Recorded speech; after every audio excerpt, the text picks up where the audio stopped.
জামায়াতে ইসলামী কর্মীদের সাথে সংঘর্ষে ঝিনাইদহ সদর উপজেলার মাধবপুর গ্রামের বিএনপির কর্মী ও কৃষক দল নেতা তরু মুন্সির মরদেহ নিয়ে বিক্ষোভ করেছে নেতাকর্মীরা। শনিবার বেলা 12টার দিকে ঝিনাইদহ সদর হাসপাতাল মর্গ থেকে ময়নাতদন্ত শেষে লাশ নিয়ে বিক্ষোভ মিছিল বের হয়। মিছিলটি শহরের বিভিন্ন সড়ক ঘুরে হামদহ মোড়ে গিয়ে শেষ হয়। তারা হত্যার সাথে জড়িতদের দৃষ্টান্তমূলক শাস্তির দাবি জানান।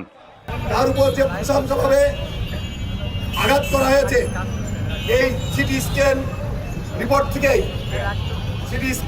থেকে আপনারা দেখতে পাচ্ছেন তার মাথায় ক্ষত চিহ্ন আছে। তার মাথায় আঘাত করা হয়েছে এবং পায়ে আঘাত করা হয়েছে। কোন একজন সুস্থ তরতাজা মানুষ ছিল, তার মাথায় আঘাত করে তাকে নৃশংসভাবে হত্যা করা হয়েছে। এদিকে তরু মুন্সির মৃত্যু স্ট্রোকজনিত কারণে হয়েছে বলে দাবি করেছে জামায়াত। শনিবার দুপুরে ঝিনাইদহ জেলা কার্যালয়ে সংবাদ সম্মেলনে এ দাবি করেন দলটির নেতারা।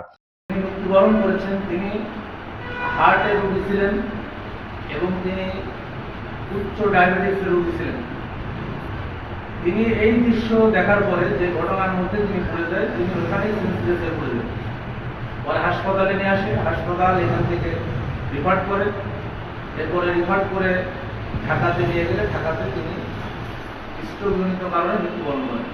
শুক্রবার সকালে সদর উপজেলার মাধবপুর গ্রামের জামায়াতের নারী শাখার পক্ষ থেকে ইফতারের আয়োজন করা হয়। দুপুরে ইফতার আয়োজন নিয়ে নারী কর্মীদের সাথে স্থানীয় বিএনপি নেতাকর্মীদের বাকবিতণ্ডা হয়। এক পর্যায়ে সংঘর্ষের ঘটনা ঘটে। এ সময় আহত 8 জনকে ঝিনাইদহ সদর হাসপাতালে ভর্তি করা হয়। পরে তরু মুন্সির অবস্থা গুরুতর হলে ঢাকায় রেফার করা হয়। সেখানে রাত 8টার দিকে তিনি মারা যান।